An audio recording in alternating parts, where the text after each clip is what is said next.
नमस्कार विद्यार्थी मित्रांनो, आपल्या सगळ्यांचं स्वागत आहे आपल्या SOC क्लासेस या यूट्यूब चॅनलवर. विद्यार्थी मित्रांनो, 18 फेब्रुवारीला जो काही तुमचा स्कॉलरशिपचा पेपर झालेला आहे इयत्ता 5वीचा, त्याचे गणिताचे प्रश्न कसे सोडवायचे होते ते आपण या व्हिडिओमध्ये बघतोय. आणि विद्यार्थी मित्रांनो, मागच्या व्हिडिओमध्ये आपण काही प्रश्न बघितलेले आहेत, राहिलेले प्रश्न आपण या व्हिडिओमध्ये बघणार आहे. आणि सगळ्यांसाठी एक सूचना आहे विद्यार्थी मित्रांनो, जर तुम्हाला 2025साठी स्कॉलरशिपची किंवा नवोदयची परीक्षा द्यायची असेल किंवा तुम्ही तयारी करत असाल तर आपण स्कॉलरशिपसाठी किंवा नवोदयसाठी आपण बॅच लॉन्च केलेली आहे. त्याच्यामध्ये तुम्हाला रोज लाईव्ह क्लासेस मिळणार आहेत. सोबत तुम्हाला प्रत्येक टॉपिकवर व्हिडिओ मिळणार आहे. सोप्या भाषेमध्ये आपण समजून सांगतोय. तुमची टेस्ट पण होतील आणि तुमच्या शंकांसाठी ग्रुपसुद्धा बनवले जाईल. तुम्हाला जर हा कोर्स जॉईन करायचा असेल तर आम्हाला खालील नंबरवर व्हॉट्सअप करा किंवा कॉल करा. चला आता सुरुवात करूया आजच्या आपल्या व्हिडिओला. तर विद्यार्थी मित्रांनो, मागच्या व्हिडिओमध्ये आपण 32 पर्यंत प्रश्न बघितले होते, ठीक आहे. आणि आता आपल्याला त्याच्या समोरचे प्रश्न बघायचे आहेत.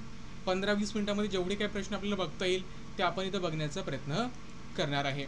तर बघा विद्यार्थी मित्रांनो, which of the following statement is true, म्हणजे खालीलपैकी कोणतं विधान बरोबर आहे चुकीचं आहे हे तुम्हाला सांगायचं आहे. फॉल्स म्हणजे चुकीचं. क्यूबॉइड इज अ 3 डायमेन्शनल, बरोबर आहे. आता 3 डायमेन्शनल म्हणजे काय की ज्याला एक्सप्रेस करताना किंवा सांगताना तिथं 3 डायमेन्शनची गरज असते. फॉर एक्झाम्पल बघा, आता हा आपला क्यूबॉइड, ओके, हा आपला क्यूबॉइड. तर 3 डायमेन्शनल आहे. म्हणजे याला बघा, तुमची जर बघितली तर याला तुम्ही जर बघितली तर याला हाईट पण आहे, बरोबर आहे, याला लेंथ पण आहे आणि याला ब्रेड पण आहे. म्हणजे त्याला 3 डायमेन्शनल. म्हणजे जो क्यूबॉइड असतो हा 3 डायमेन्शनल असतो. हे स्टेटमेंट अगदी बरोबर आहे. Cuboid has a 12 edges. तर हे एजेस असतात 1 2 3 4. पलीकडनं सुद्धा असेल ना, ओके. इकडले 4, 1 2 3 4 आणि इकडले 4, म्हणजे 4 + 4 8 + 4 12. म्हणजे क्यूबॉइडला 12 एजेस असतात, हे पण बरोबर आहे. All surfaces of cuboid are square in shape. तर हे चुकीचं आहे, कारण क्यूबॉइड म्हणजे काय आहे, तर क्यूबॉइड कसा असतो रे, हा आपण म्हणूया की रेक्टँगलला एक्सटेंड करून बनवलेला असतो. म्हणजे याची लेंथ वेगळी असू शकतं, ब्रेड्थ वेगळी असू शकतं आणि याचं हाईट पण वेगळी असू शकतं. तर हे जे स्टेटमेंट आहे तुमचं, हे तर चुकीचं आहे, okay. Length, breadth and height of the cuboid can be measure करू शकतो आपण, right. So option 4 is also right. म्हणजे तर तुमचं जे काही फॉल्स स्टेटमेंट आहे, चुकीचं स्टेटमेंट आहे, ते option 3, okay, that will be right. म्हणजे हे आपला आन्सर होतं. चला नेक्स्ट क्वेश्चन घ्या रे. How will you write 22,250 in international number system. काय सांगितले बघा, 22,000 म्हणजे 22,000, ओके. हे तुमचे 22,000 बघा. 200 हे तुमचे 200 अँड 50 हा तुमचा 50. तुम्ही याला इंटरनॅशनल नंबरमध्ये कसं लिहाल, सिम्पल आहे, ओके. हे अशा प्रकारे, राईट. तर बघा, इथं काय पाहिजे, 200 पाहिजे होते, हे इथं नाही आहे. हे तर तुमचं देवनागरीमध्ये झालं आहे, बरोबर आहे. हा पण देवनागरीमध्ये झालं आहे. तर option 4 will be right. Next question घ्या. इम्पॉर्टंट क्वेश्चन आहे, तुम्हाला मी समजून सांगतोय कसं सोडवायचं होतं. What is the perimeter of the adjacent figure. आता याचं पेरीमीटर सांगायचं आहे. पेरीमीटर म्हणजे काय, addition of the all side of the figure, म्हणजे सगळ्या बाजूची बेरीज सोप्या भाषेमध्ये, राईट. ते काय असतं रे, पेरीमीटर असतं. मग इथं पेरीमीटर काय असेल रे, बघा मग. तर बघा, हे 2, बरोबर आहे, हे 2. आता हे आपल्याला माहीत पाहिजे, बरोबर ना. हे माहीत पाहिजे. का माहीत पाहिजे तुम्हाला मी सगळं सांगतो. बघा, आता हे 2 आहे. आता हे किती असेल रे, आता बघा, पूर्ण जर बघितलं तर 6 सेंटीमीटर आहे, बरोबर आहे. इथून एवढं 2 सेंटीमीटर आहे, म्हणजे हे असायला पाहिजे तुमचं 4 सेंटीमीटर, ओके. हे तुमचं 2 सेंटीमीटर, ओके. हे ऑल्सो तुमचं 2 सेंटीमीटर आहे. तर हे 2 आहे, म्हणजे हे 2 आहे, राईट. मग हे किती असेल रे,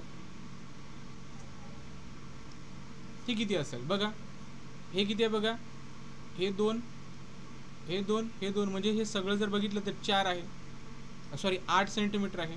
मग याच्यामध्ये हे 2 आहे, हे 2, हे 2, म्हणजे 6 झालं. हे किती असायला पाहिजे तुमचं 2 सेंटीमीटर असायला पाहिजे, राईट. आले सगळं. चला आता करा या सगळ्यांची ॲडिशन, ती असेल तुमचं पेरिमीटर, बरोबर आहे. तर बघा हे 2 सेंटीमीटर घ्या इथं, त्यानंतर हे 4 सेंटीमीटर, त्यानंतर हे 2 सेंटीमीटर, त्यानंतर हे 2 सेंटीमीटर, त्यानंतर हे 2 सेंटीमीटर, त्यानंतर हे 2 सेंटीमीटर. ओके, आता डेफिनेटली हे पण 2 असणार. ओके, हे घ्या, हे पण 2 सेंटीमीटर. आता जागा नाही खाली लिहितो, हे पण 2 सेंटीमीटर. हे किती असायला पाहिजे, हे पण 2, काय हे 2 म्हणजे हे 2, हे तुमचं खालचं 4 सेंटीमीटर. ओके, हे तुमचं 2 सेंटीमीटर. ओके, त्यानंतर हे तुमचं किती असायला पाहिजे, 2 सेंटीमीटर. हे तुमचे 6 सेंटीमीटर. ओके, बघा 1 2 3 4 5. एक मिनिट इरेज करतो म्हणजे तुम्हाला दिसेल.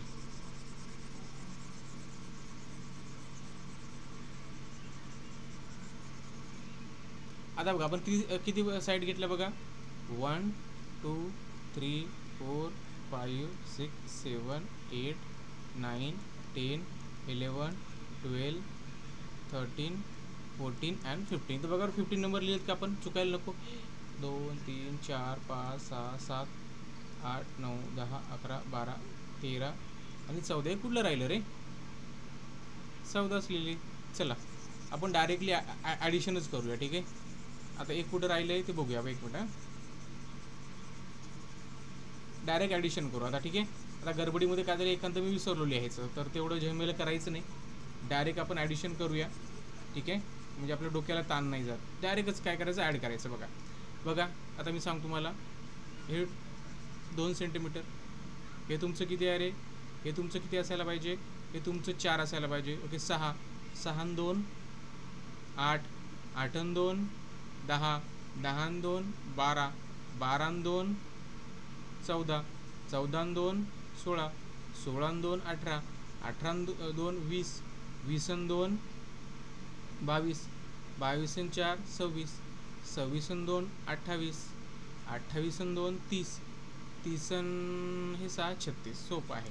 ठीक आहे, अशा प्रकारे. तर ते बघा असं लिहिण्यापेक्षा काय होतं मला, कधी कधी आपण एखादं लिहायचं विसरतो कुठली तरी साईड म्हणा, तर तसं होते. हां, माझ्यासोबत झालं, तुमच्यासोबत तर होणारच. तर ते डायरेक्ट त्याची ॲडिशन केली तरी चालतं, काही त्याच्यामध्ये आपल्याला अडथळा येत नाही. ओके, समजलं सगळ्यांना. चुकायला नाही पाहिजे, फक्त एवढं लक्षात घ्यायचं आपण.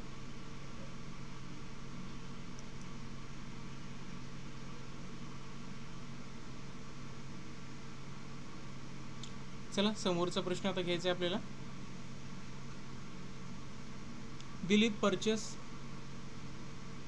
बघा, Dilip purchase a motorcycle for 35,900 rupees. Okay, he spent 3,780 rupees on its repair. Okay, after some day he sold the motorcycle for the 40,750 rupees. So how much profit did he make in this transaction? आता बघा simple question आहे. काय सांगितलंय की दिलीप जो आहे ना, त्याने एक मोटरसायकल परचेस केली. ओके, 35,900 रुपीजची, राईट. आणि त्यानं काय केलं, त्याच्यावर काही स्पेंड केला ऑन इज रिपेअर. कशावर रिपेअर केले त्यानं, आणि त्यासाठी त्याला 3,780 रुपीज काय त्याला खर्च आला. मग त्याचं टोटल एक्सपेंडिचर किती झालं त्याचं, तर हे तुमचे 35,000. पेन का चालत नाही माझी, एक मिनटं. हां, पेन चालत नाही माझी. 35,900 आणि हे तुमचे 3,780. म्हणजे त्या बाईकला टोटल खर्च आला म्हणूया, किंवा ती बाईक त्याला पडली. याचे ॲडिशन करा. 0 0 -8 8 9 + 7 16 16 6 कॅरी फॉरवर्ड 1 5 + 3 6 6 + 3 9. ओके, आणि हे झाले तुमचे 3. म्हणजे त्याला टोटल जे काही एक्सपेंडिचर आला, ओके, ती बाईक आणण्यासाठी ते आहे 39,680 रुपीज, राईट. आणि त्यांनी काय केलं, ती जी बाईक आहे, त्याची मोटरसायकल आहे, ही 40,750 रुपीजला सेल केली. Okay, so how much profit did he make. Simple आहे. सो हे जे काय 40,750 हे याच्यामधून काय करा तुम्हाला 39,680 काय करा सबट्रॅक्ट करा. ओके बघा हा 0 राईट. आता बघा 15मधून तुमचे 8 सबट्रॅक्ट केले म्हणजे किती राहतात पहा रे 7.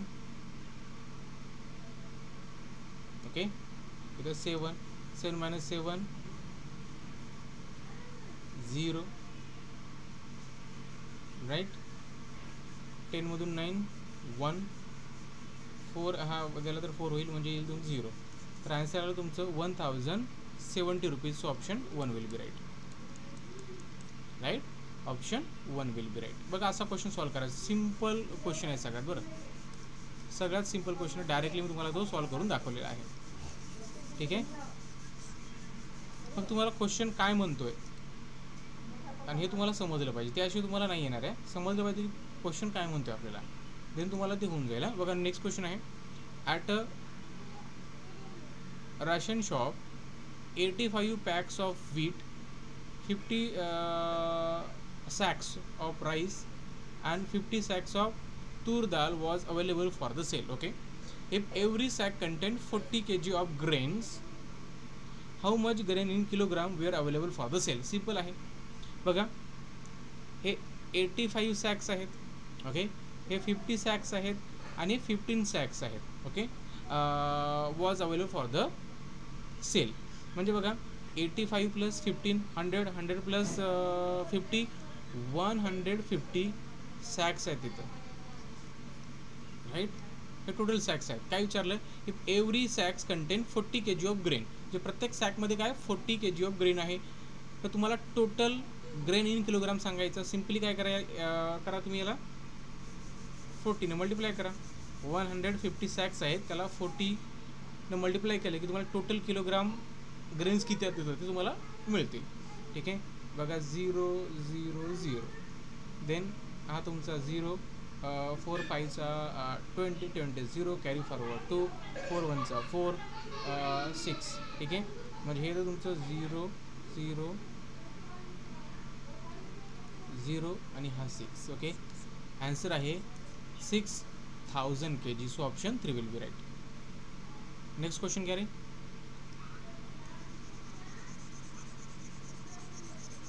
इरेज करतो मी. बघा रे which amongst greater than less than or equal to will be appropriate to fill in the boxes between the below given fraction. आता बघा इथं फ्रॅक्शन तुम्हाला दिलेलं आहे. राईट आता तुम्हाला हे इथं सांगायचं आहे की कुठलं साईन आपण यूज करणार इथं ग्रेटर दॅनचं लेस दॅनचं की करतं. राईट आता एक लक्षात घ्या की ज्यावेळेस मला असं दिलेलं असतं बरोबर आहे. अशा दिलेलं असतं तुम्हाला इम्पॉर्टंट काय असतं माहिती आहे का. तुम्हाला अगोदर फ्रॅक्शन समजून घ्यावं लागतं की कुठला फ्रॅक्शन मोठा आहे कुठला फ्रॅक्शन लहान आहे. राईट कुठला इक्वल आहे. राईट तर ह्या गोष्टी केल्या की तुम्हाला त्या गोष्टीबद्दल आयडिया येऊन जाते. आता बघा इथे किती आहे 3/4 आहे. ओके मग बघा याला जर आपण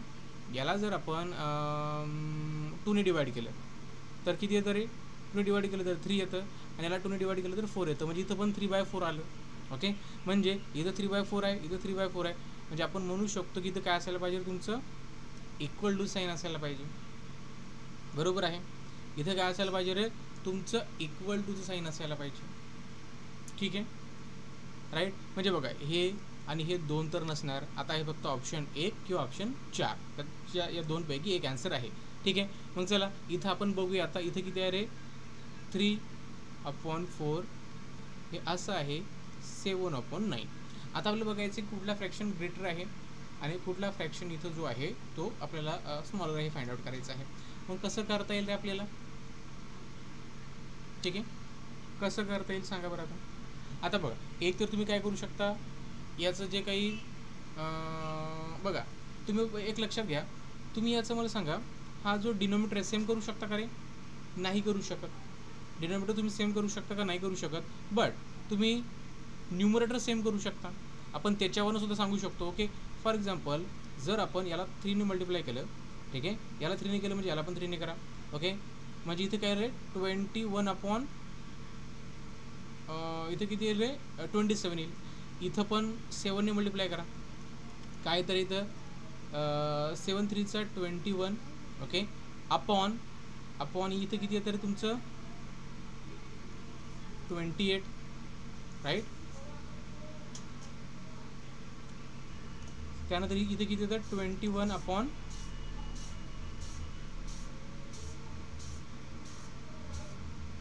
27. ओके, बघा आलंय. आता बघा आपल्याला माहीत आहे की आता आपल्याला काय करता येईल. आता बघा आपण काय केलं, इथं आपल्याला डिनॉमिनेटर सेम करता येत नव्हता, पण न्यूमरेटर सेम करता येत होता. तर याच्यावरून आपल्याला हे समजतं की ज्याचा न्यूमरेटर सेम असतो, तर इथं कसं असतं, ज्यावेळेस ज्या फ्रॅक्शनचा न्यूमरेटर सेम आहे बघायचं, राईट. मग कसं करायचं, इथं बघायचं, इथं काय असतं माहिती आहे का. आता काय करायचं, इथं ज्याचा डिनॉमिनेटर लहान आहे तो फ्रॅक्शन आपला ग्रेटर असतो, राईट. कारण 28 जर 21ला डिवाइड केलं तर डेफिनेटली काहीतरी आन्सर येतं, बरोबर आहे. आणि 27 डिवाइड केलं तर काहीतरी ग्रेटर आन्सर येणार ना, कारण हा तुमचा लहान आहे, राईट. म्हणजे इथं तुमचं यायला पाहिजे, म्हणजे हा तुमचा मोठा आहे, राईट. हा तुमचा काय आहे, मोठा आहे, राईट. म्हणजे तुम्हाला इथं असं साईन यूज करावं लागेल, ठीक आहे. म्हणजे हे जे आहे हे तुमचं लेस आहे. तर इथं तुम्ही जर बघितलं तर ऑप्शन 4 विल बी राईट. आता कसं आलं ते तुम्हाला माहीत असेल, राईट. मी तुम्हाला सांगितलेलं आहे, ठीक आहे. एक तर न्यूमरेटर सेम करायचा किंवा एकदा डिनोमिनेटर सेम करायचा, ठीक आहे. जर डिनोमिनेटर सेम केलं तुम्ही, बघा लक्षात घ्या, जर तुम्ही डिनोमिनेटर सेम केला, लक्षात घ्या मी काय सांगतोय, जर डिनोमिनेटर सेम केला तर ज्याचा न्यूमरेटर मोठा तो फ्रॅक्शन मोठा, आणि जर तुम्ही न्यूमरेटर जर सेम केला तर ज्याचा डिनोमिनेटर लहान तो फ्रॅक्शन कसा असतो रे, मोठा असतो. ओके, चला, pick out the wrong statement from the given statement. Okay, wrong statement तुम्हाला फाइंड आउट करायची आहे. Okay, the product of the any number and 0 is 0. बघा, 1 इंटू 0 केलं तर तुमचं 0च येतं, 2 इंटू 0 केलं तर 0च येतं, राईट. म्हणजे हे स्टेटमेंट तुमचं बरोबर आहे. Multiplication of odd number with other odd number result in a even number. चला बघूया. आता ऑड नंबरचं जर मल्टिप्लिकेशन केलं दोन कुठलेही, तर जो रिझल्ट आहे तो इवन नंबर असतो का, चला चेक करूया, ठीक आहे. 3 इंटू 5 करा, किती येतं रे, 15 येते. चला पुन्हा बघूया. 3 इंटू 7 करा, 21 येते. चला आपण पुन्हा बघूया. 9 इंटू 3 करा, 27 येते. ओके, 7 इंटू 5 करा, 35 येतं. इथं जर ऑडच येते, म्हणजे हे स्टेटमेंट आपल्याला वाटतं की चुकीचं आहे, आणि तेच आपल्याला फाइंड आउट करायचं होतं, ठीक आहे. आता ह्या गोष्टी बघा पाठ करायच्या नसतात, त्या गोष्टी पाठ करायच्या नसतात, करून पाहायचं तिथं, जे तुम्हाला करून पाहायचं असतं येतं का, ठीक आहे. कारण प्रत्येक गोष्टी तुम्ही पाठ करू शकत नाही. मल्टिप्लिकेशन मल्टिप्लिकंट आणि multiplier equal to 0, then either multiplicand or multiplier is 0. बघा आता, मल्टिप्लिकंट और मल्टिप्लायर, बरोबर आहे. यांचं मल्टिप्लिकेशन जर 0 येत असेल तर डेफिनेटली एक तर तुमचा मल्टिप्लिकंट 0 असेल किंवा मल्टिप्लायर 0 असेल. इथं काय बघितलं आपण, ठीक आहे. इथं काय बघितलं की तुम्ही 0ला कुठल्याही नंबरनं मल्टिप्लाय करा किंवा 0ला कुठल्याही नंबरनं मल्टिप्लाय करा, तुमचा आन्सर 0 असणार. तर हे पण तुमचं स्टेटमेंट राईट आहे. When the same digit appear at the ones place in the two numbers, then 8 will not appear in the ones place of their product. आता काय म्हणते बघा, when same digit appear at the ones place in a two digit, okay, then 8 will not appear in the ones place of their product. बघा आता, बघा same digit सांगितलेलं आहे, ठीक आहे. आता एक कुठला बी घ्या, ठीक आहे. ओके, बघा आता वन्स प्लेसवर काय आहे तर 1 आहे, राईट, ठीक आहे. आता त्यांचं मल्टिप्लिकेशन केलं आपण तर काय तरी 1 इंटू 1 1 येतं, बरोबर आहे. त्यानंतर बघा इथं 2 घेतला, 2 टू 4 येतं. ओके, 3 घेतला, 3 3 तर तुमचं 9 येतं, बरोबर आहे. 4 घेतला, 16 येतं, 6 येतं, 5 घेतला 5 येतं. ओके, त्यानंतर बघा 7 घेतला तर 49 येतं, बरोबर आहे. 8 घेतला 64 येतं, म्हणजे युनिट प्लेसवर काय येतं तिथं 4 येतं. ओके, 9 घेतला तर 1 येतं, बरोबर आहे, हे बरोबर आहे. तर हे स्टेटमेंटसुद्धा बरोबर आहे. म्हणजे ज्यावेळेस तुम्ही एखाद्या नंबरमध्ये वन्स प्लेसवर जर तुम्ही सेम डिजिट घेतला तर त्याच्या वन्स प्लेसवर 0 कधी येणार नाही मल्टिप्लिकेशनमध्ये. हे स्टेटमेंटसुद्धा बरोबर आहे. करून बघायचं, ह्या गोष्टी आपल्याला पाठ होत नसतात, आपल्याला ते करून बघाव्या लागतात. ठीक आहे, चला आता हा जो क्वेश्चन आहे, किती वेळ झाला बघू द्या मला. हां, बराच वेळ झालेला आहे, आपण थांबूया. हे राहिलेले क्वेश्चन पुढच्या व्हिडिओमध्ये.